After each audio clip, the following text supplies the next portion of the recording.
Very good. How you guys doing today? You okay?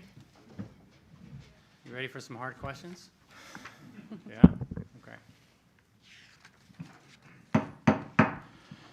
Good evening, ladies and gentlemen. Welcome to the Foreign Correspondents Club of Japan. My name is Khaldun Azhari. I'm the Vice President, and I have the honor to moderate this very important event. And our guest speaker is very well-known and distinguished guest who had very outstanding positions in the American authorities.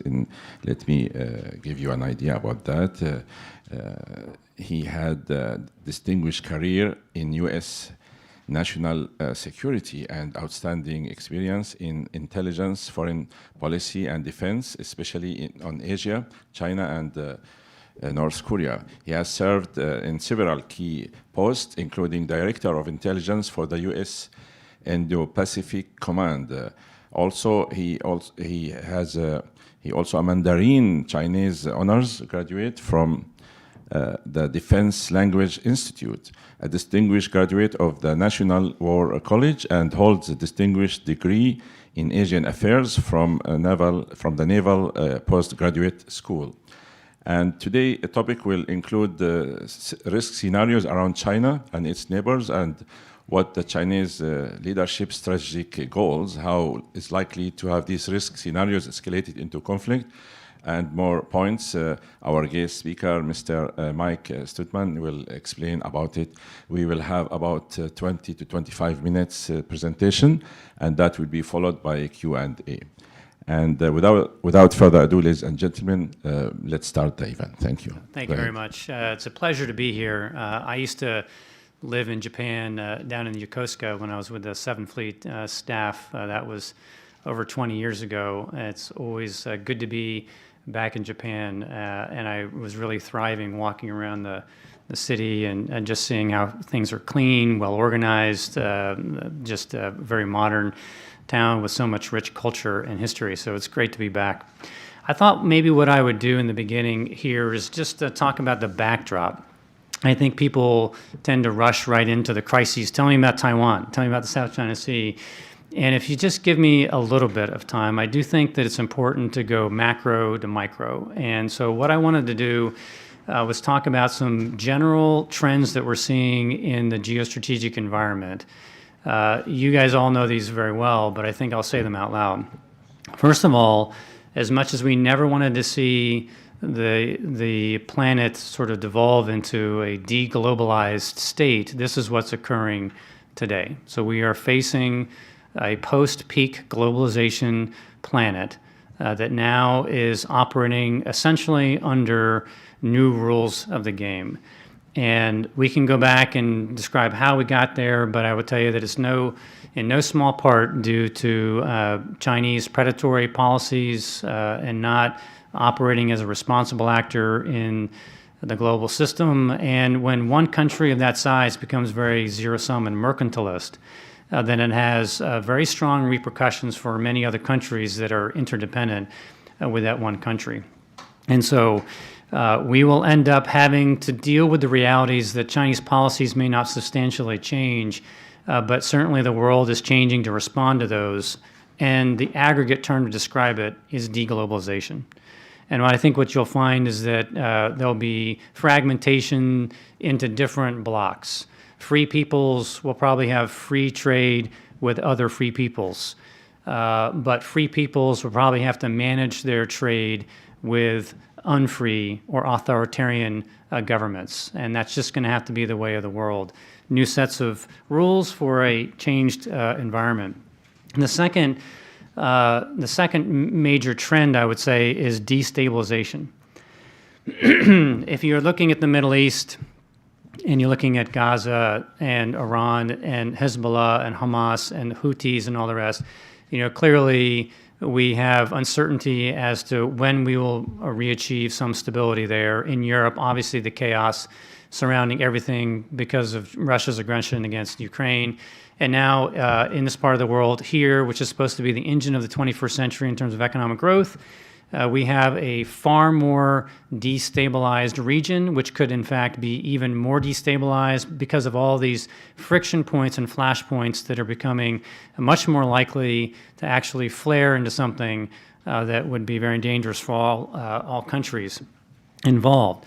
Deglobalized, destabilized planet, and then population issues are also kind of on the horizon here. So unless you're in sub-Saharan Africa, where the population is on the rise, almost everywhere on the planet you find that the population growth is declining. These are different kinds of population stresses than what people imagined even a few years ago when they were studying what would happen to the planet and our resources. And so what does this mean in terms of economic growth, economic potential, and other implications are very serious. And the fourth one, I think maybe you'll talk about this after I'm done, and maybe you'll say this is not a good description, but I couldn't find another DE word to go with depopulation, destabilization, and deglobalization. So I'm calling this dementia.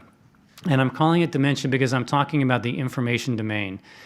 We seem to not be thinking clearly, right? Our memories are affected, our motivation is being influenced, our thinking has become troubled because of so much misinformation and disinformation and our inability to actually find truth in the middle of all this. And adversaries that are out there, opponents that want to misuse the information domain for their purposes, clearly create a lot of confusion and chaos. And so this information domain, the information sphere, becomes very important if you are going to pursue any sort of concerted action to deal with the other macro trends that I talked about, and you can't actually rely on good information and communicate that to your people and operate off of facts to be able to pursue your courses of action, then you will not achieve them. You will find everything is much harder to achieve if people can't agree on the basic facts. Those are the four trends, and I think they are defining our 21st century, and many of them are not headed in the right direction. You know, when you hear Xi Jinping and Putin talk about this, they are excited that this is a new era, right, the likes of which they have not seen in 100 years. And I think they see that because of all these trends, some of which that they're abetting, that they can advantage themselves and they can pursue their ambitions in a way that they haven't been able to for some amount of time. And so this sort of disintegration that's occurring, the likes of Putin and Xi see that they have an advantage to maybe take advantage of their long-held ambitions to achieve things in their respective spheres of influence, but also to then maybe play a role in reconstructing what the world will look like after we have this period of chaos that I think we're headed towards, right? There is a shifting that is occurring, and I think those two countries see that they can actually reconstitute the world order after the worst of this trending has played itself out, and they will have a large voice in deciding exactly how the world will interoperate in the future, right? So those are the macro trends, and I wanted to get those out in the beginning because if you begin too small focused, I'm afraid that you can't contextualize really the major issues at hand and how it all fits together. And sometimes, like Eisenhower said in the past, you have to blow up the problem in order to see it clearly. You have to get in the balloon and go up to 50,000 feet and then look down because you'll see how everything is interconnected. Okay, so maybe we'll focus a little bit on China just for a second. It's well known to everybody that the Chinese are embarking on the rejuvenation, that there are sovereignty issues that are connected into the rejuvenation, that China feels like it has many opportunities to advance where it wants to resolve issues, including over Taiwan, but it's not only Taiwan, and that they have a right to take center stage. That's where they've always belonged. And it was an anomaly that you had Western powers that were, in fact, controlling the nature of the international system for the last 200, 300 years.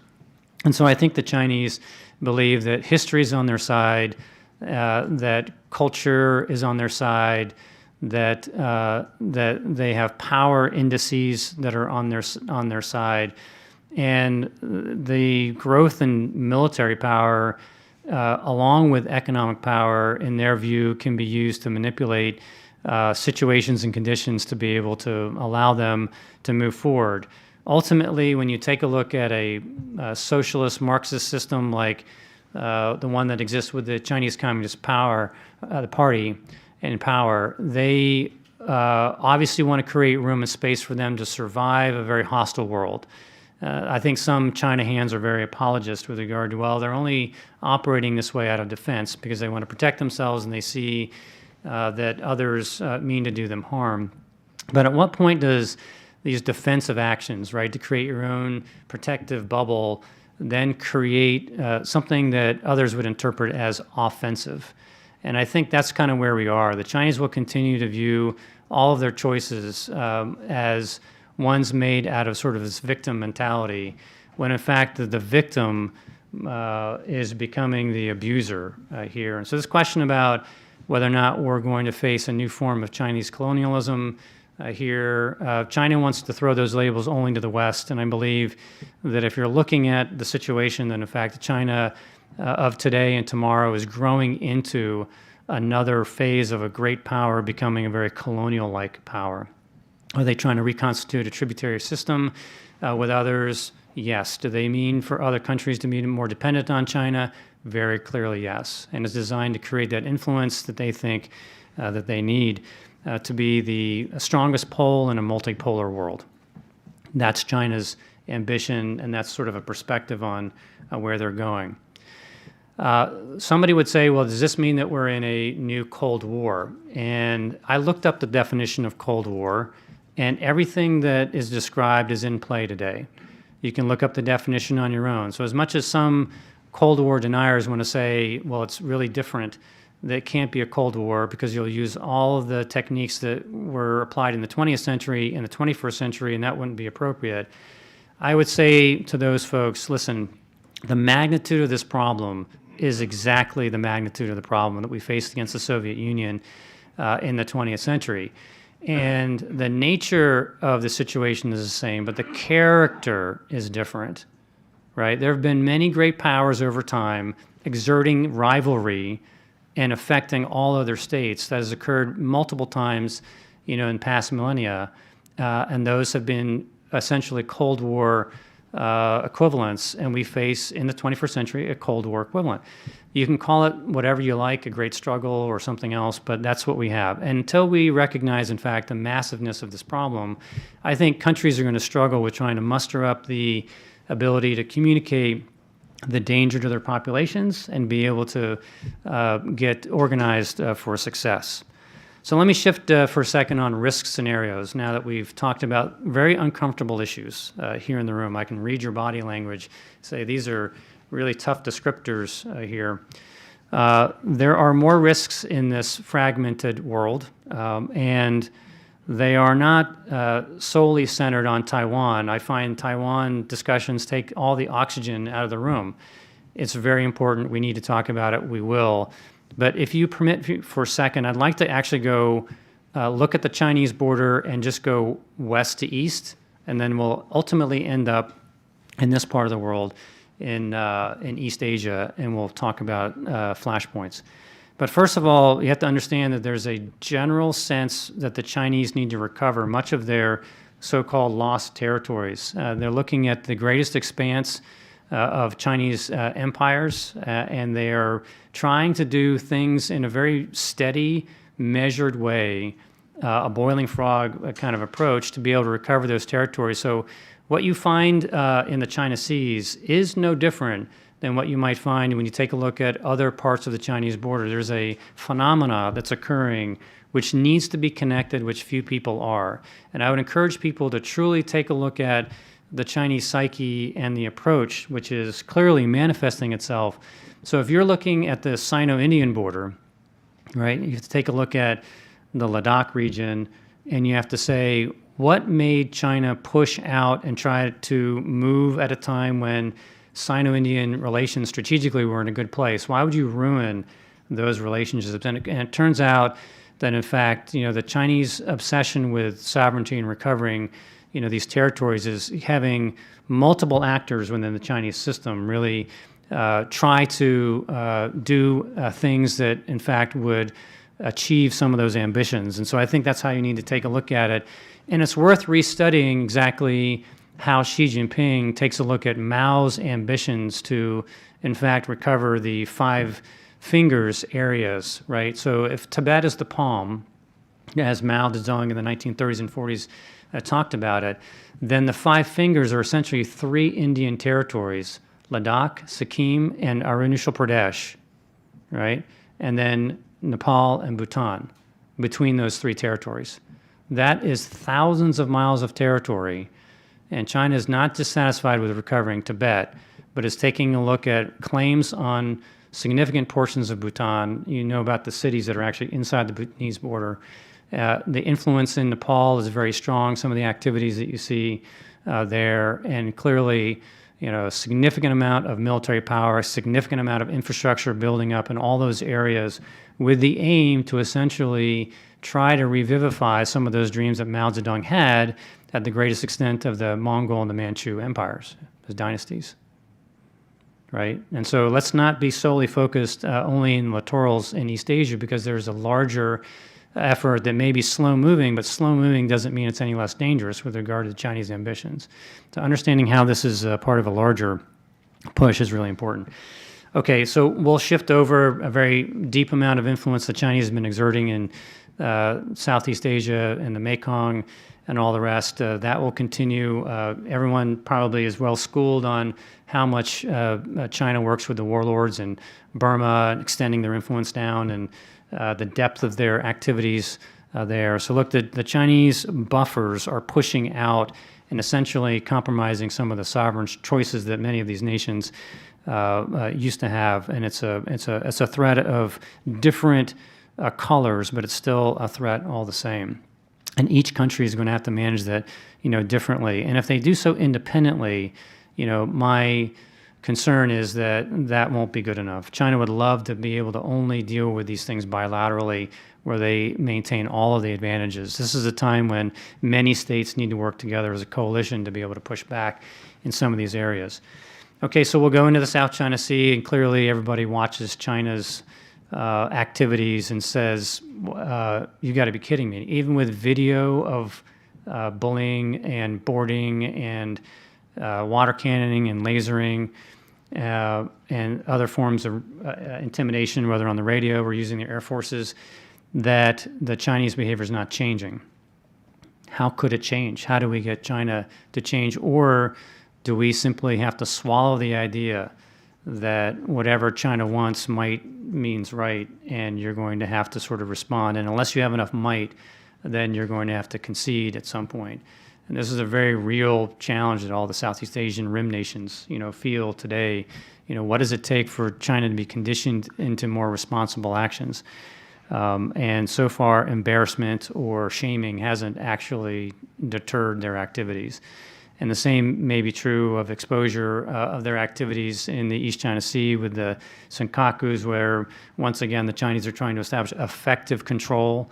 The Chinese are very obsessed with control, but the de facto control over these areas with the Coast Guard and militia, supported by the PLA Navy and Air Forces just on the horizon. So this is the new way of China's approach. As they become more powerful, these issues will become more dire. And the question is, whether or not China's appetite grows, with the eating. If they are not held accountable, if there's no penalty for actually using these tactics, then why would you change them, right? If you're Chinese, if you're not paying a price, then you're just going to drive forward. And I think that's kind of what we're seeing here, is that strength hasn't met strength with sufficient power yet to be able to shape the Chinese. And that brings you to whether or not the Chinese will continue to push and push and push on Taiwan, and whether or not they see an opening to be able to, have the political resolution that they're looking for, which is an annexation or assimilation of Taipei, much like Hong Kong. And so what you see is many nations very concerned about this, including the United States, Japan, Australia, Philippines, many others. And so the question is whether or not, at least on this one, that there'll be enough available strength and the cost-benefit analysis, the Chinese take a look at it and they decide not to go and do something drastic. And if they do something drastic, clearly the studies have already been done, that it would be highly disruptive to the entire world. It would eliminate 10% of GDP. $10 trillion worth of wealth is going to be lost if China decides that they can physically take over Taiwan. So those are some of the flashpoint areas, but they're not the only ones. There's competition that could prove even more testy in the Arctic and in the Antarctic. If you take a look the way the Chinese are pressing forward there and where friction points are already growing. And so there's lots to talk about in here. Somebody would say, well, that was a pretty bleak conversation there, Mr. Studeman. You know, what do you think we ought to do about it? And let me give you a couple of thoughts and then open it up for questions. First of all, I do think that for governments like that we see in Russia, China, North Korea, and Iran, and other client states, I think Venezuela, Cuba's, that strength needs to be registered against strength in a way that actually forestalls aggressors from wanting to move forward. And until we realize, once again, that things haven't changed overly much and that actually a very strong military or coalition of militaries is important to actually secure the peace, not because we want to fight a war, but because it secures the peace. Until we have that epiphany in more places, I'm afraid that our buildup of our military strength will be insufficient to the need. Now, secondly, that strength also shows up in political capitals.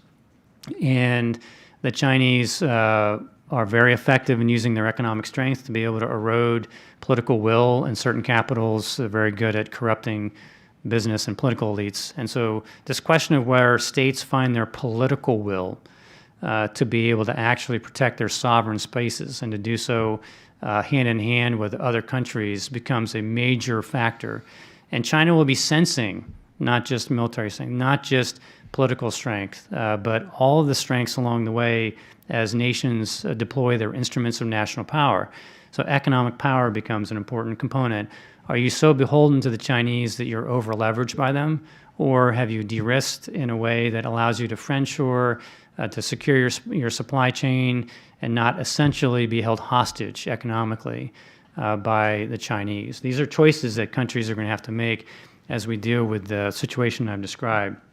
I also believe that we need to be much more focused on counterintelligence. I'm an intelligence officer, so I, perhaps have a little bit more sensitivity to the value of it than most people. But if China intends to be the most supreme technological power on the planet as they intend to, and be self-reliant, and you take a look at how they would combine that technology with their ambitions, that becomes a very scary place here in the world. And so how do you protect your technology from Chinese predatory practices, from the thieving, the super thieving that they're doing around the world? And this comes back to some very basic things. Some of it's regulation on the cyber front, some of it's having enough cyber defense capability. Japan is talking about active cyber defense here today, I think appropriately, because you're going to need all of that and more, plus a cadre of people that are maybe not just government people, but also private businesses that can help individual companies protect their intellectual property. You can't do that with uniformed people alone. It's not big enough. So how companies think through insider threats, outside threats, that could come from hostile cyber attacks, those things really matter. And I think we have devalued intelligence, counterintelligence at our peril, and you find many companies who have been penetrated, and the Chinese have taken that technology and created this juggernaut of a capability that you see today in the People's Liberation Army. I also believe that our entertainment industries have not yet done us a favor with regard to describing the China of today, or even the world of today. And there are lots of reasons for that. People want to sell their movies in the China market. Some American companies are owned by Chinese producers and things like that. Until the entertainment industry actually finds its courage, finds its ability to see that movies about the real China of today, will in fact profit. We will have essentially a deaf and dumb entertainment industry that will not help society see the dangers as they exist. So many people in the intelligentsia or in the political or diplomatic and military worlds, they understand the dangers that China poses, Russia poses, et cetera. But without the entertainment industry to truly educate our populations, I'm afraid we'll always be a step behind. And then maybe I'll end on this. The information instrument is being underutilized by almost every country on the planet, except for the adversary, predatory countries out there. And so the question is, when are we going to organize for success to be able to find our voice and to be able to have steady, calm, balanced, objective conversations about the dangers that all of our countries face and what to do about them? Because if you don't have that information instrument working, then societies like mine in the United States will devolve into this sort of isolationist, inward, your neighbor is your enemy sort of thing, because they don't understand what actually is at risk and what's at stake. And so governments need to be able to strategically communicate to their own populations, and we need to do so across kind of the global scene. And unfortunately right now, if you're judging whose information instruments are the strongest, Chinese propaganda, Russian propaganda, their media tentacles throughout the planet are frankly driving much of the narratives that, in fact, many in the global south believe, because there isn't a counter-narrative and there's a relatively weak opposing information instrument that is trying to wage the truth on any given day. So those are some thoughts. I've given you enough material for you to ask some really tough questions here. Feel free to push back, but I would offer that up as the way to begin this conversation. Thank you. Thank you very much for your insights. Very interesting and amazing.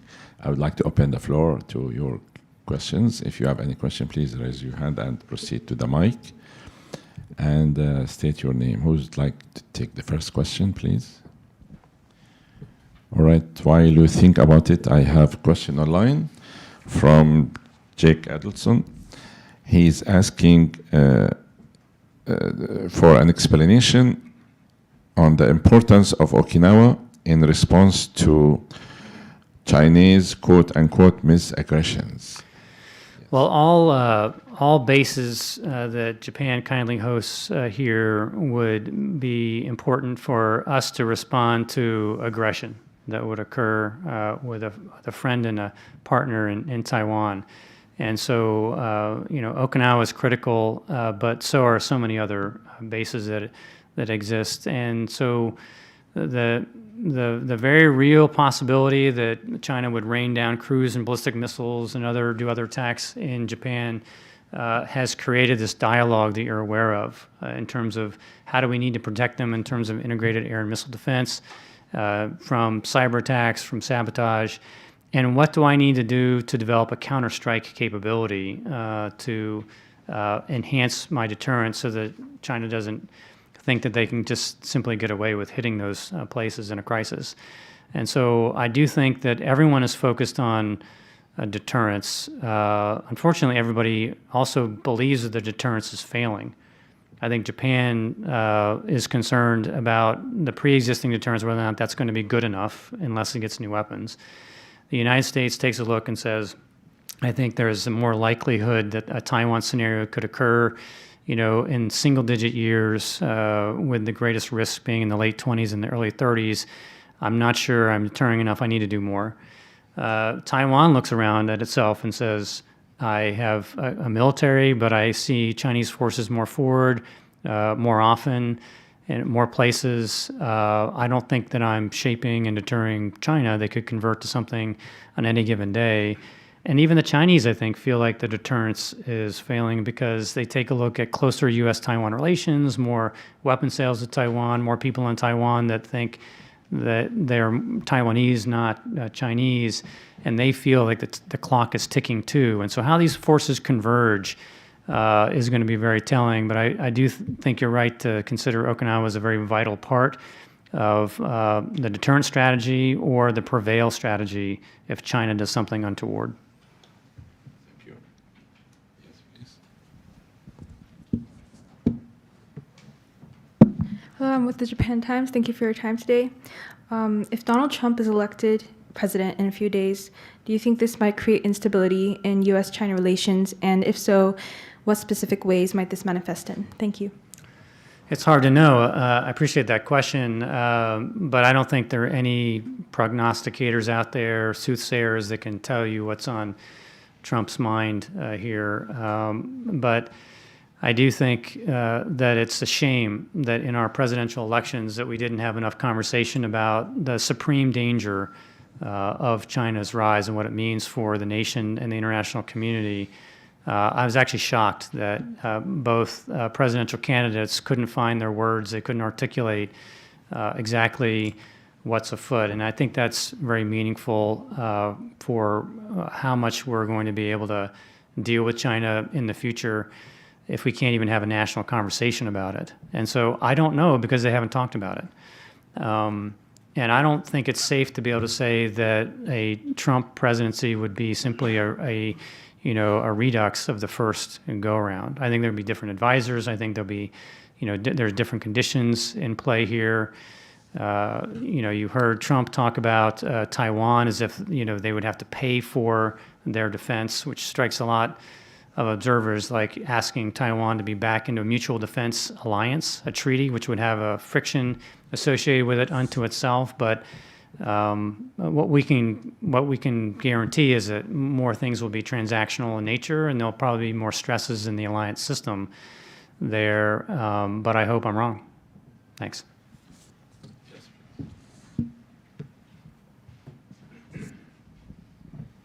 I don't think you will be wrong, actually. Hi, Alex Wilson with Stars and Stripes. So you mentioned earlier that it would be important in this region to further develop like a coalition of military forces or economic forces as well. Is there a possibility that that would create a catalyst for more conflicts, such as kind of how we saw with Russia's invasion of Ukraine and how NATO was being used as at least an excuse?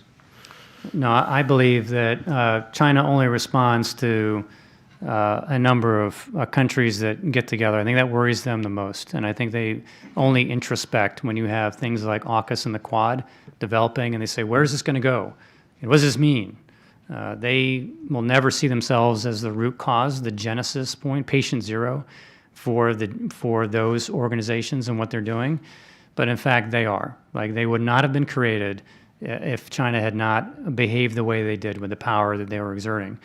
So the question is, okay, if it affects them, then we need to do more of this, right? To show them, in fact, that there are more countries willing to work together arm in arm to be able to say, stop, this is not acceptable in certain areas, and to potentially deploy their combined economic power in ways that we have not fully done yet.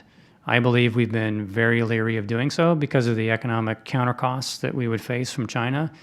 When you have de-risking taking place, I think in the future you'll have maybe less arrows that China can shoot back at many of these countries, and you'll find that those capitals may gain some greater courage to be able to work together and truly bring in an economic shared cost to the Chinese for, let's say, an activity, an asymmetric response to an activity that they do, pushing on other people's territorial waters or international airspace. So that's for the future, and that's not for today. But I do think that that's going to be the recipe for unlocking how you counterbalance China. And if we don't do so, then China will easily pick off individual countries one by one. There's strength in numbers. China realizes this because they're allying with Russia, North Korea, Iran. Those are their numbers. And with the global South, which is more sympathetic to those countries than we think, and very supportive of it. And then you have the United States, and you have key allies here in the Western Pacific, and you have Europe. That bloc is probably going to become a much smaller bloc relative to the overall number of countries in the planet, but they also have the strongest economic throw weight as well. How those countries organize for success to shape the behaviors and choices of the other bloc, I think, will be the subject of much discussion. I don't know how you actually counterbalance without actually using all instruments of national power in a coalition way in the future. But I have question online. It's kind of follow up to Japan Times question. It's about who's going to win the elections in the United States. It's always the same question in our press conferences. Okay. So Probably always the same answer. yeah, but he's taking it from the Japanese position. What will be expected from Japan under the different leaders in America, Harris or Trump? What would be Japan's position? Looking at a possible change of government in Japan, what would a new coalition government under the leadership of the Constitutional Democratic Party of Japan? That's, we have elections in Japan the 27th, and maybe the opposition parties might win, according to this question. It's from, by the way, Martin Colling. He's from Hansblatt from Germany. And he's also asking, what strategies do you suggest for Japan and South Korea to counter the growing threat and increase stability in the Asia-Pacific region? That's it? Yeah. Well, you may have to remind me of some of those questions, but on the first, I think that if you're using the past as a guide, that a Trump administration would be one that says, go faster, go farther, pay more, do more than what you're doing. Nobody's doing enough. And so I think that's a fundamentally flawed strategy. We need to encourage people to do things that evolve our capabilities. So we need to do that in tandem, recognizing the limitations and the political difficulties that change has in certain countries. Japan is a classic case where some things are politically unacceptable, and it will take some time for the nation to have a debate about these issues before you might get to an answer. So I prefer foreign policy leaders that have expertise about the world and respect other countries and their capabilities and the limitations. To me, this is the right way to pursue diplomacy, and I'm afraid that perhaps we'll lose a sense of that, under a certain administration. I don't claim to know Japanese parties or their stances, so I don't know what an opposition win looks like. But I do think that the issue for each of those parties will be, what is their stomach to be able to evolve appropriately to their security environment? And by security environment, I mean their economic security environment too, not just sort of this military, issue, but can they discern what needs to get done? And are they able to talk with the people to be able to make hard choices about a very difficult environment that they have to operate in, right? And I think by maybe sticking to the past or the old planks that some people have, that's not going to get you there. That there's going to have to be a fresh round of ideas. We have to take some things that are on the table now that have not been fully resolved yet, and we're going to have to work through that, I think, to see correct responses to the type of environments that we face. It's just different now. And we have to recognize we are in a new era that requires more brilliant leaders able to actually have the respectful, balanced discussions with one another, and then get to a consensus or a majority, position that truly makes our respective countries stronger, more flexible, more resilient, and able to handle our environment. And then the third question was about South Korea. Yeah, what strategies do you suggest for Japan and South Korea to counter the growing threat of and increase stability in the Asia-Pacific region? That's by Martin Colling also. Yeah, I think we were talking earlier about multilateralism, essentially. We're talking about a coalition. I think having a trilateral, having a bilateral, polylateral ties, all of them are really important, and I've been encouraged to see that we've resolved some of the hard historical issues, and that we can get back to looking forward, not looking backward. Japan, Korea, together, seeing the challenges and being able to work together. I do think there's a deepening of ties, and there's more transparency in the communications there. There are more shared challenges than ever. It's not just North Korea on the peninsula in just that one scenario. That there are lots of different ways that we need to think through. What does it mean when North Korea is introducing Russian technology that has more capabilities that can reach not just South Korea, but Japan, and maybe destabilize critical regions. How do we deal with that? How do we forestall that? And so I have always been proud of the fact that even in the toughest times, that the intelligence channel was always open, that we're always information sharing in a good way between Korea, Japan, and the United States.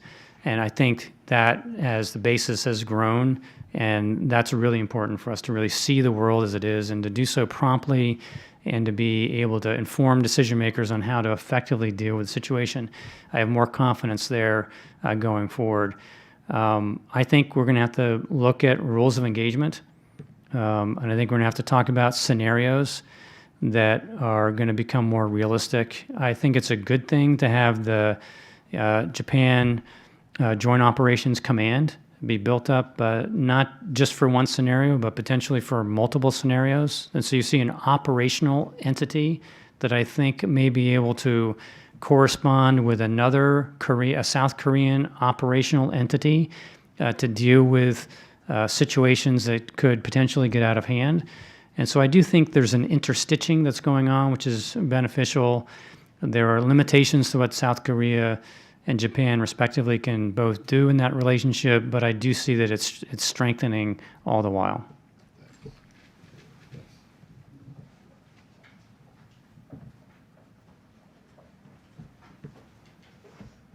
Thanks for today. Karine Nishimura, French journalist working with Radio France. Nihon Hidankyo just won the Peace Nobel Prize for for those so-called Hibakusha, the survivors of atomic bomb in Nagasaki and Hiroshima, talking about nuclear deterrence or considering nuclear weapon sharing is something impossible to accept. What can you answer to these people and other Japanese people who are worrying about nuclear escalation in the region?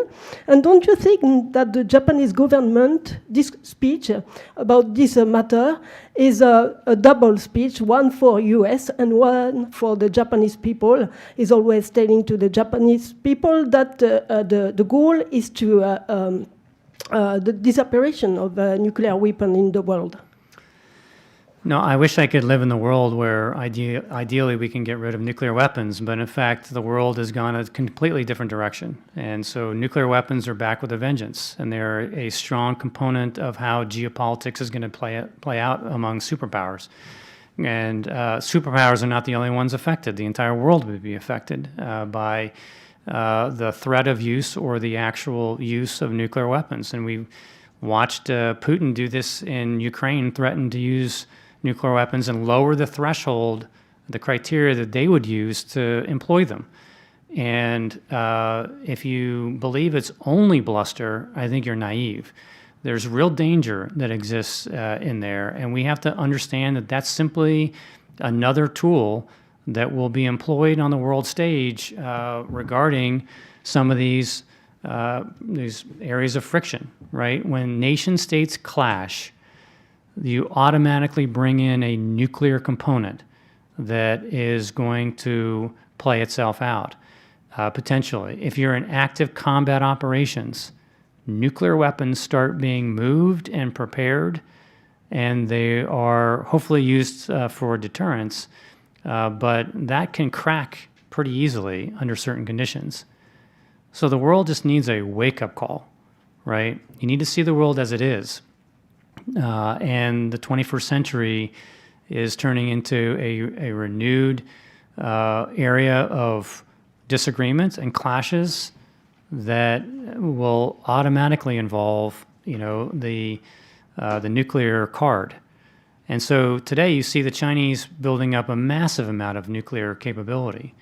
They're doing that because they have a Taiwan scenario in mind, and they want to be able to neutralize the ability of the United States to escalate on the nuclear ladder, and they want to essentially lock that out so they can default the fight to a conventional fight where the Chinese think they have an advantage.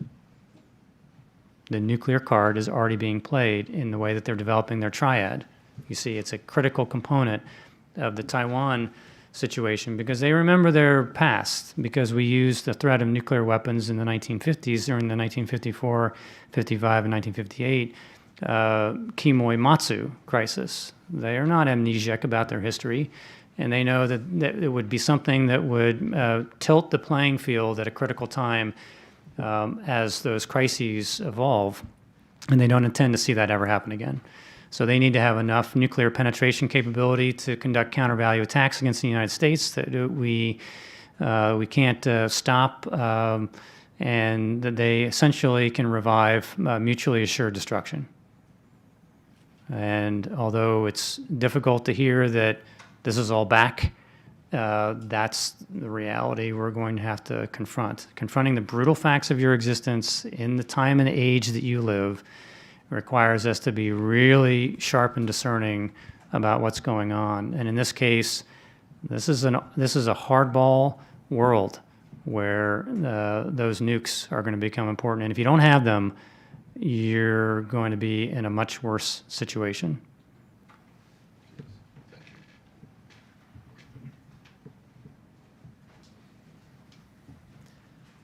Diederik Batu, working for Dutch media. I do have a specific Taiwan question, because we see that the US has been taking several measures to limit the inflow of sensitive chip technology to China. And I was wondering, do you think this helps the safety of Taiwan, or could it make it more appealing for China to consider an invasion of the island where there is so much sensitive chip technology?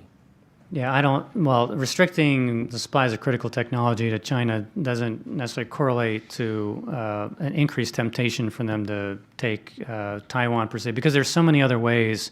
Like the Chinese have been hugely, wildly successful in stealing technology from all over, right? There was a supplier of TSMC semiconductors that gave them to the Chinese. It was in the news reports just recently. So look, by hook or by crook, the Chinese have been very successful in exploiting open societies.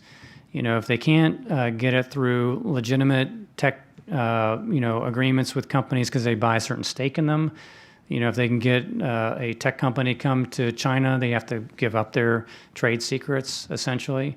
And if they don't get it that way, they get it through penetrating tech companies through human intelligence, people, some of whom don't want to be spies, but they end up being spies because they're influenced by the Chinese, or cyber theft that exists out there. And so there are a million ways that the Chinese are able to access this technology. So we're trying to put our hole in the dam, you know, with this. Until more countries realize what's at stake, until they do it at more scale to defend the critical technologies, I'm afraid that China will probably always have an advantage there. So you have to do what you can. We've described this as a small yard, high fence. I think it needs to be a bigger yard and a higher fence, which is electrified, and we enforce what we said we were going to do, because we haven't enforced everything that we've said we want to do with U.S. companies. But we're on a journey. Every country needs to be on a journey. And if you don't protect that stuff, the Chinese have proven that they'll just take the technology, they'll outcompete you domestically in China first, and then they'll outcompete you internationally on the international market, particularly with the state subsidies that they get. So companies need to decide whether or not they're going to sow the seeds of their own destruction for short-term gain, or whether or not they're going to play a little bit longer game. This is an existential question that they need to ask themselves. The businesses need to protect themselves first. Governments are not there all the time. And then governments need to establish these regulations to be able to truly protect those things that ultimately, if the Chinese have an advantage in artificial intelligence and quantum computing, in biotechnology, the list goes on, then you're not going to like how that technology is used in terms of the power that the Chinese would accrue, in terms of the decision advantage that they might have, in terms of how they would use that to benefit their own policies and their ambitions. So tech superiority becomes the grand game in the 21st century. And if you aren't thinking about the defense, you might as well just hand that technology right over to Beijing, right? So the question about Taiwan and semiconductors, if the Chinese are successful, and I think they're going to be successful in building up their own semiconductor industry, it's a matter of just a few years before they might have capabilities there. But I think the Taiwan semiconductor manufacturing fabs become less critical to almost everybody, right? So you see the diversification of the fabs in the United States, in Japan, in Korea, and other places. Europe wants to have more. That will essentially create a perception that the golden goose isn't just in Taiwan, right? And you have multiple ways that you can protect your supply of semiconductors.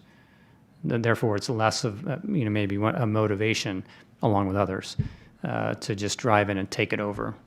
I think it's maybe a very, very small factor in how China would rate their calculus for when they would try to achieve unification with Taiwan. Thanks. Thanks. I have a question online on WhatsApp, actually, directly to me from Tom O'Sullivan. He's an analyst. He's asking, what? You mentioned that Taiwan invasion might cost the global economy $10 trillion.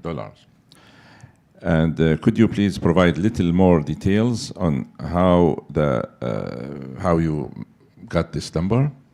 And also, like he says, 10 trillion is 2 times Japan, the size of Japan of GDP, and 10 times Taiwan GDP. Yeah, you should Google it, because I don't. So, as a think tank or some society that took a look at this, some organization, maybe affiliated with a university, that came up with that number. There are very few economists that would disagree that it would have, that kind of effect on the global economy. And you think about the disruption of supply chains and the disruption to normal business that would affect China with all these other countries. Those are the reasons that they were able to get to the figure that they got to. And so if you want to take a look at their assumptions and their math, then go ahead and Google that, and you'll find the source. But it's a legitimate source out there. Thanks. Thank you. I have follow-up from Martin Colling of Handelsblatt, and he's asking how dangerous is the Chinese gray zone tactic in Taiwan for the peace in the region? What can countries do to counter that? Thank you. Well, this goes back to the destabilization that's occurring. Whether or not you focus on a slow-moving problem, or you only focus on the fast-moving ones. A lot of capitals today, that's squirrel. It's a dog that sees a squirrel, and it has to deal with just the most urgent, and we're missing the most important, which requires steady focus and applied use of all instruments to deal with this. And the fact that the Chinese can count on distractions almost everywhere is something that they can take advantage of. So I do think that the Chinese are trying to advance their goals, trying to stay below the threshold of a major reaction, while trying to establish or maintain stability, right? And so the Chinese are truly sort of testing the waters. And what they find is that nobody's pushing back in a way that actually is penalizing them strong enough to want them to change what they're doing. They may, every now and again, they may retire and sort of wait a little longer and then explore different options. But, if you're looking at Taiwan, that's a straight up dial that has been amped up, detent by detent, very effectively for the entirety of, President Lai's administration, so far. And you expect more of it, because the Chinese are setting conditions for the recovery. They would love to have Taipei essentially capitulate and say, this is too much, let's talk. In the meantime, the Chinese are going to try to exhaust the Taiwan military. They're going to attempt to show Taiwan through a form of psychological warfare that resistance is futile, that China can demonstrate an ability to cordon off Taiwan. There will be no maritime Poland. In the case of Ukraine, it has land, it has corridors that it can be resupplied. They want to show that Taiwan will not have the equivalent of a Poland.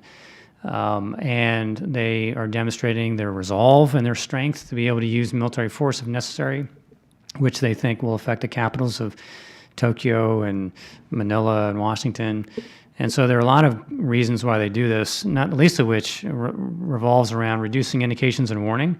If you're able to successfully crowd in and around where you intend to do a military operation, then you can achieve surprise so much more easily. So they're building through a lot of these operations a numbing effect, which then would allow them to reduce warning and more quickly do an operation of any sort. At the same time, it's wartime familiarization. All these units, they want the PLA, the Coast Guard, everybody else to be, more in tune with what the sea, airspace, environment, looks like, feels like, so they can be more proficient if they have to take orders by Xi Jinping. I've listed for you like 5 or 6 reasons why this is happening. And so the question on what to do about it is really important. And I think that until you go asymmetric, that your options are limited. In other words, if you want to go ahead and try to build up in your entire Coast Guard and Navy, and I'm just going to block it, right? I'm going to get the bigger water cannon, and I'm going to water cannon you back, mister. That's the crudest, ugliest, and the most nonsensical way to approach this. These democracies that are being affected by this need to work together with other nations, and they need to combine their ideas to say, you know what, every time this occurs, I'm going to kick off this economic penalty package, and it will be, X, Y, and Z, right? And you do that hand in hand with those. And here's the informational package, and here's the diplomatic, right? Here are all of the sessions I'm going to host in my country where the Chinese are not invited to it, right? There are so many tools that are in the informational, diplomatic, and the economic part that are underutilized in dealing with these gray zone operations that the Chinese now have a significant advantage. It's until we have the courage to be able to actually do something asymmetric and brings in, bigger issues that the Chinese have to contend with. Until that is done, I'm afraid the Chinese will continue to just push.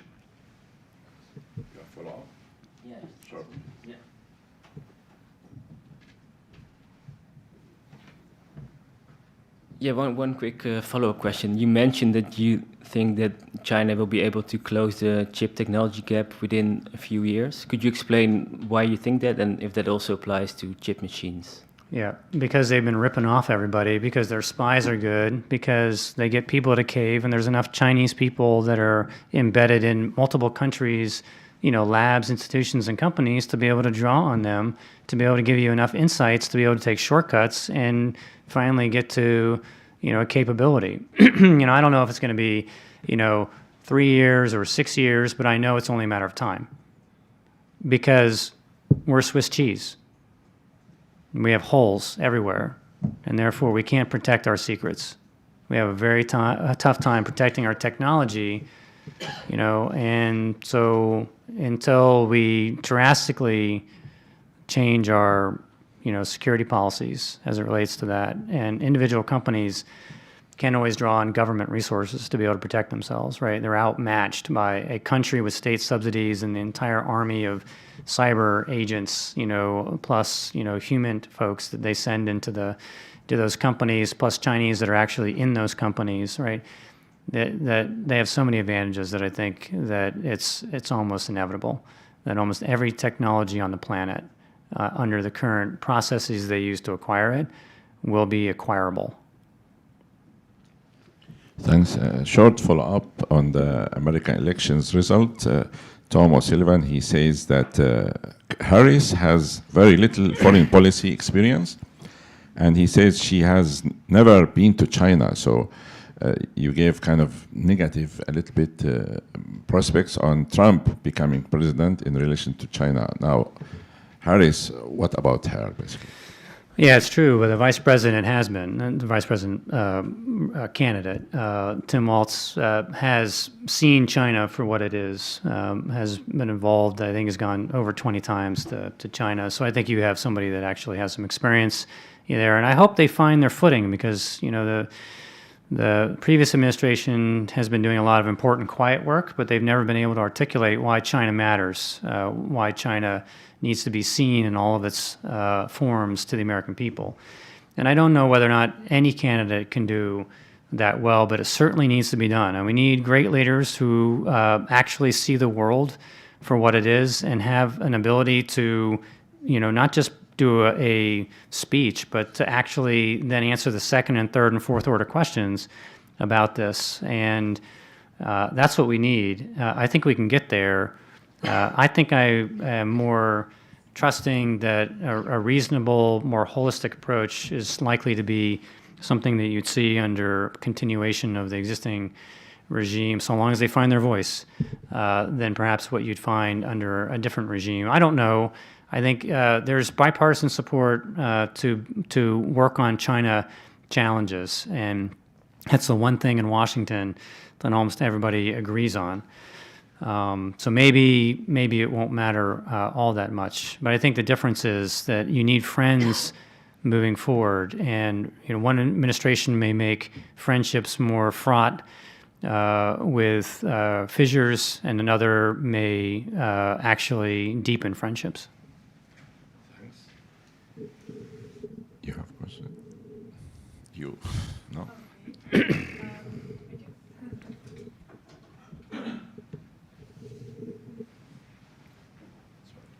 Hi, I'm Shoko Planbeck. I'm a freelance journalist.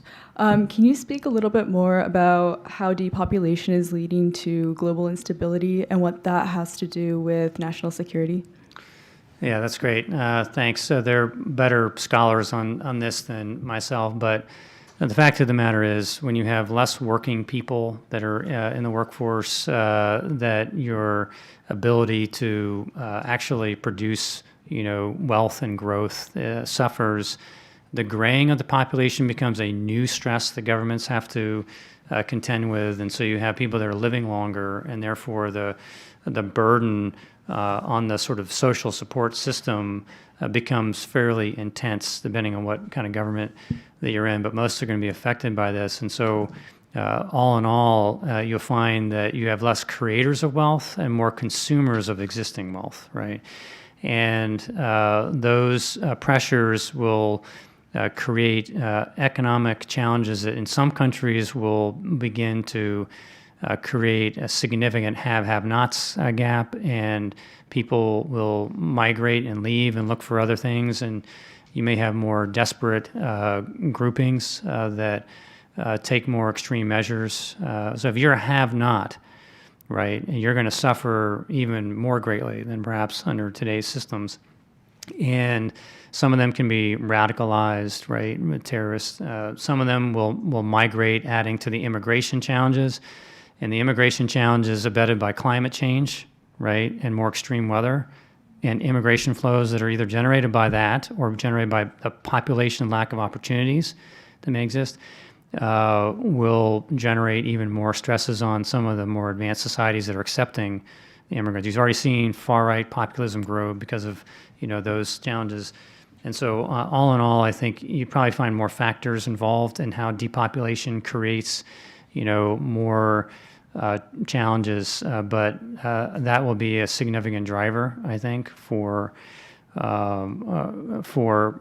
countries that are trying to look for other ways to compensate.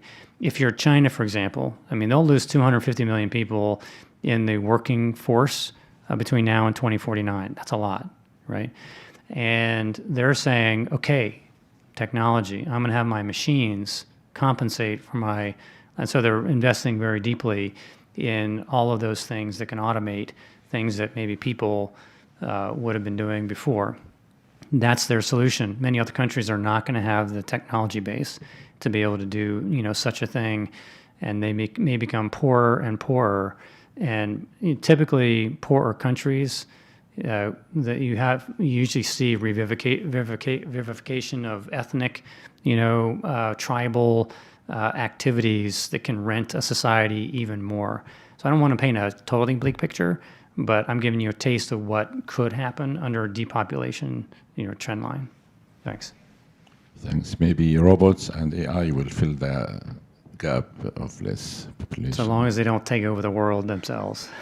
All right, I think this wraps up our very enriching event. Thank you so much for your insights. I would like to give you one honorary membership, 1 year honorary membership to our club. Please come again and tell us more. about the situation in East Very Asia. good. I'm honored by it, and thanks for your time and attention. Really appreciate it. Hopefully, I could be back here soon enough. Thank you Thanks. very much, sir. Take care.